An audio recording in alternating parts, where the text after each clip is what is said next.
Hey guys, in this video here we are talking about the 11-ish things that you only learn about living in the mountains once you actually move up and live in the mountains. So if you're looking for all the things that you should know before you go buying and moving your way up here, stay tuned.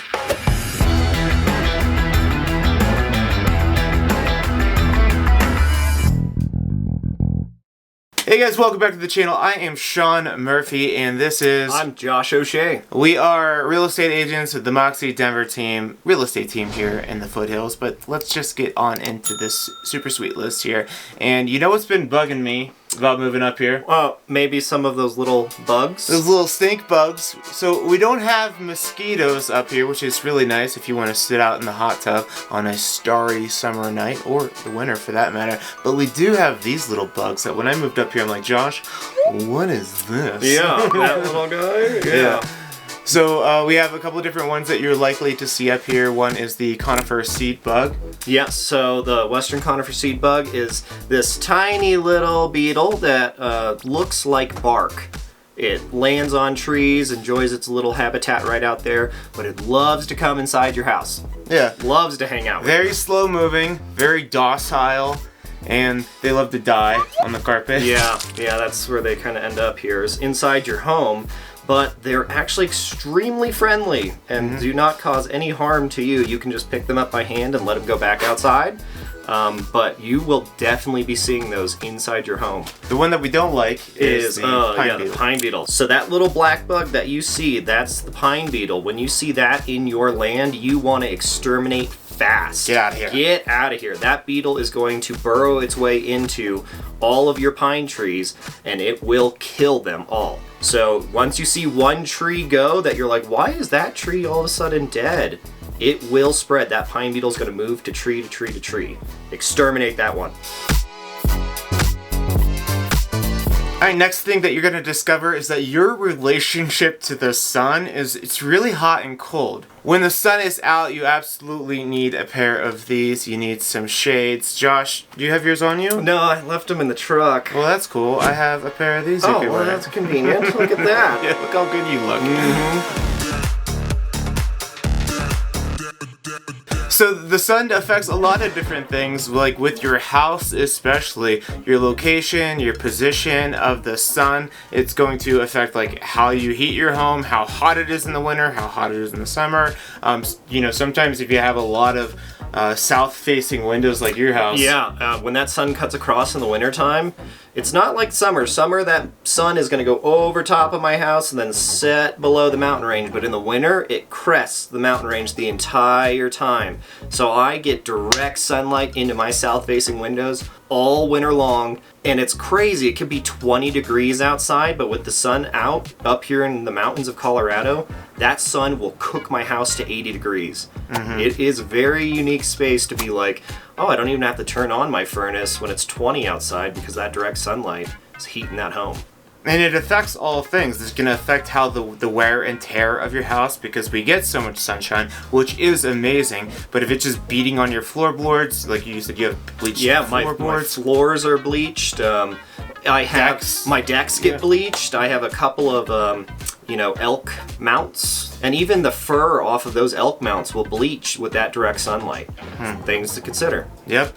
And then we also have even when you're hiking, that's why layer game is so big in the mountains, because as soon as that sun goes down, it's going to drop 15-20 degrees like that. So you could be in a shady part feeling cold, and then as soon as the sun comes out, you're like, I'm sweating. Getting a little hot here. So, relationship to the sun, you'll see what we're saying. Next up, talk about the rut season. Oh yeah, good old rut. Rut row. Oh, rutter. I don't even know. That was a good one. Rut row was great. So if you don't even know what rut season means, it's about the bull elks and their mating season with their cows. So rut season is usually mid-September, goes through mid-October, and those bull elk are really excited to... They like to get down. They like to hang out with those cows. And they don't like you being there. And they are territorial. So when that bull elk is in rut season, you'll know, because you'll hear them bugling away. Through the neighborhoods, you're just like, where are they? Where are they? Bugle! They are going to be fighting for dominance of the herd to be that alpha and can mate with as many cows as possible, but those bull elk will want you to not be anywhere near them. They don't want you, oh look, there's bull elk, let's take a selfie with it. No, that bull elk will gore you. You were telling me on the Evergreen golf course there was a guy that during the rut season would hit his ball near the bull elk, went up and tried to be slick to, save a shot. Save it. Yeah, he got gored, sliced his kidney in half. It was a huge deal up here because some people who aren't familiar with bull elk in rut season think that they're just beautiful, majestic animals, but they are wild and very aggressive mid-September, mid-October. Don't mess with them. They don't like you. No. Next up, we're talking about like your road access, your driveway access, how you're getting to your home, and how that will dictate the type of vehicle that you drive. On the channel, in the comments, I've mentioned this before, I like all-wheel drive. I think that would get you by really well. But there are some people in the comments that say, well, I've lived up there for 20 years and I have a front-wheel drive. Like, yeah, maybe if you're right by like the public access road, because they do a great job of plowing that. But if you're on some of these like steep switchbacks, dirt road, you could have like a 12% grade on your driveway, especially if you're north facing on that driveway with that steep of a grade. You cannot get out in a two-wheel drive vehicle, because if that snow accumulates, you pack it down once or twice without plowing it, and then it turns to ice on that grade, you're just spinning all day. Yeah, I'd say that's a pro tip too. As long as you hit it lightly, the sun usually does a good job of clearing it out pretty quick. But if you like pack it down at all and create that like ice layer, it makes your life a lot harder. Yeah, so if you are going with a two-wheel drive vehicle, I really do recommend Colorado allows for you to have studded snow tires. A lot of other states don't allow studding because they don't want the roads to get kind of damaged. Every tire place will put them on for you, and that will give you honestly great traction. It just to help. It helps a lot. It does. It's surprising how much you can get out. And if you're looking for studs to help you find the perfect home up here, hey, that's what we do. We love helping you guys out, and these are like elements of just the home search that we're always like pointing this stuff out. Like, this house is cool, but just be aware this is on the north side of the hill, not gonna get a lot of sun. So if you don't mind not having direct sunlight throughout the day, cool. Some people, that's a deal breaker for them though. But we got your back, so reach out to us, give us a call, shoot us a text, email, whatever it is, and we'll help you out. Next up, let's cheers to our delicious water up here. We have amazing water in Colorado. We're pretty much where all the water begins, off the mountains, off the snow melt, and It is quite good. I love it. It's crisp and clean tasting. You don't have like that chlorine taste because it's gone through less treatment and less crap to get to your faucet. Yeah, and if you're on well water up here specifically, you have probably some of the cleanest water that you can drink. It has the natural minerals in that aquifer. The earth does a way better job of filtering water than man can do it. It has done this millions of years. It really knows what it's doing. Mother Earth gives us delicious tasting well water here. If you love tasty water and if you learned anything so far, give us a thumbs up. Do the HBO special for YouTube. Help a brother out. Brothers, we appreciate you appreciating us. Hit that like button, hit the subscribe. We're gonna make videos like this all the time. Well, we're about halfway through this list, so let's keep on rolling and let's talk about that snow and how light it is. Yeah, so when we mean light, we're talking both. We're talking lightweight and light reflecting. Back to this. This is what you need. Colorado, you're looking on an average of at least 300 sunny days here. But let's go with it. It's gonna snow up here a good amount. But that sunlight hitting directly on those beautifully crisp snow fields out there, it's going to reflect hard onto your eyes. But being up here in Colorado, we also have beautiful benefit of low humidity, so our snow is not the best snowball packing snow. It's fluffy. Yeah. It's super easy to clean off your car windshield in the morning if you don't have it in the garage. It just dusts right off. But with that, you're going to have snow here for quite a long time, because being that fluffy with low humidity, once that sun hits it, it's going to pack. and pack and pack. So that's where we really want to emphasize with your driveways again. Clear that off when it's nice and powder, otherwise you're going to be having an ice skating rink. Yeah, so not the best area to live in for those professional snowball competitions or snowman building. But it is nice. It's way better than like lake effect snow that kind of hurts your feelings. So big thumbs up to that. Next up, if you're like me, it's very dangerous driving here. I hit rumble strips and I hit gravel all the time. I need to be super careful when driving because it's dangerous due to several factors. One being, it's freaking gorgeous. And you're looking around and you're like, whoa, look at that house way up in the hill. And you're like trying to trace, like, how do they even get up there? And then you're off. And then the roads are windy. Super windy, a lot of switchbacks. I mean, they are building roads in a mountain. How we build our roads in a mountain is the easiest path possible. We follow water. So you're gonna be in canyons. You're going to be switchbacking up the mountain because no one can drive their car straight up unless you got one of those sweet lifted Jeeps. Comment below if you got one of those. But other than that, you are going, mildly slow, 30, 35 miles an hour pretty much on your max on these windy roads up here. But again, they're extremely tight roads. One lane going up, one lane coming down. So it can be dangerous because those tight roads in the canyons draw a lot of wildlife. There's going to be tons of animals trying to get some water right down there by the creek that they're just going to skip across the road. And if you're, kind of like Sean over here, looking at all the beautiful mountains. I love it all. Yeah. And you might be punting a deer here soon. So, just watch what you're doing and drive the speed limit and pay attention. I actually find it's like pretty easy to go the speed limit because things are so windy. You're preparing to come up to a quick turn that I don't find myself speeding, just gawking a lot at all the beauty. Next up, we're going to get a little serious here.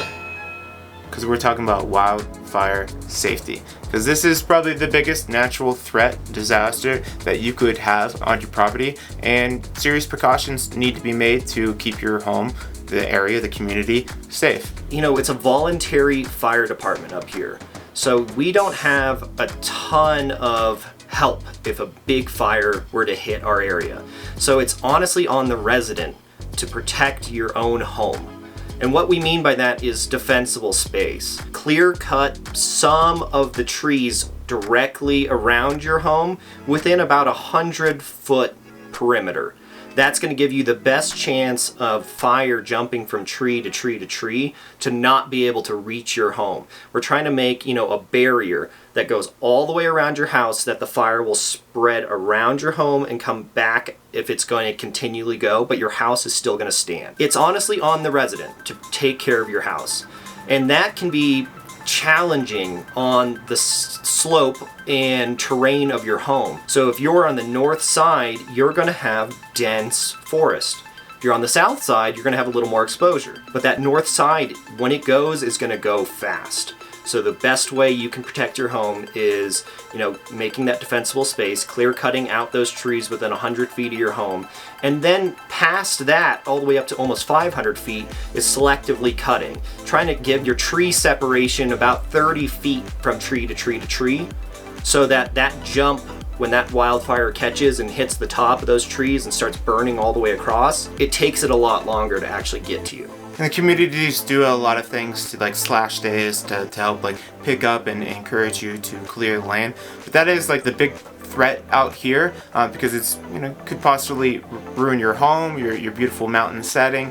Just then the community driving through some of these burnt out areas. It's kind of sad to look at. There's no vegetation, which then leads to landslides and other issues. And so they take it serious up here, and you should too. Right, Smokey? Next up, let's talk about the internet. Because it is not equal in every area, and a lot of people are moving up here to work remotely, right? You got that green light to work from anywhere in the country, and you're like, hey, let's get the hell out of here and move to Colorado. Love that idea for you. I love that journey for you, but we're always cautious when helping our clients find the home that we check the internet speeds because certain areas are going to have yours sucks. I think mine's terrible. It got better, but it's terrible. I used to have 3 megabyte download speed with the only provider up here at the time, and they have bumped me up to 60. On average, it's running about 40. 60 would be awesome. So, like we were saying, not all internet is created equal up here. There's pretty much one provider in the area. If you go satellite, you have a lot more options, but that also is determined off of your terrain. So we really want to emphasize, we're going to do our job to make sure we know exactly what type of internet you have or can have at your home. Most people I find like they just need Zoom speed, and that's cool. But if you're like zooming and you got like 4 kids that are also like streaming, that could slow you down. So just something to be aware of. Next up, talking about shedding some pounds. A lot of our clients, they mentioned when they come up here from wherever they are, they immediately drop like 10 to 15 pounds. And they attribute that to just like the lifestyle. Colorado, we're rated one of the healthiest states consistently, and it's because there's so many outdoor activities, winter, summer, fall. There's always some adventure to be had, and with the sunshine being, out 300 plus days a year, it's always drawing you out to go do something outdoors. And if you like losing weight, that's a good thing. That's a good thing to move up here and shed some of those pounds. And the last thing that I'm going to take over, because Josh has lived here his whole life, I've only recently moved up to the mountains, so he doesn't know the change in the vibe, but the whole perception of you feel like lighter, being in the mountains is good for your soul, I will say that is a absolute true statement. There's just something magical about being in the mountains, it being a little bit quieter. There's a lot of things to do outside, but there's less things, I think, giving you that that FOMO feeling, that fear of missing out, compared to like when I was in Denver. There's always so much going on in Denver, and I'm always like, oh, should I do this? Should I do that? When you're in the mountains, one, you have a good excuse to not have to go down to the Front Range all the time to hang out, but then when you are chilling up here, it's just like, it's lighter, you feel like your head feels less cloudy, and that, of course, is always a good place to be. So we have a whole playlist of other mountain videos that if you guys would like to check out and look at all of those other videos, we answer a ton of questions. If you're specifically looking for evergreen, we have another channel called Everything Evergreen, and we bring you a weekly market update of every home that hits the market that week and sells. So if you specifically want to know, hey, what's out there right now in evergreen, go check out that channel. That's good, just like house, like eye candy. Yeah. Because there's just amazing houses up here. It's super fun. Other than that, just give us a call, shoot us a text, send us an email. Again, we love helping you out with your housing journey, finding the perfect spot, the perfect neighborhood up here in Colorado. It's what we do. We love our YouTube people. And so, like I said, give us a call, shoot us a text, email, scroll by fence, carrier pigeon. That's my big one. Josh's favorite. I like to send it. And then, yeah, we'll see you next time, guys. See ya. Peace. Bye.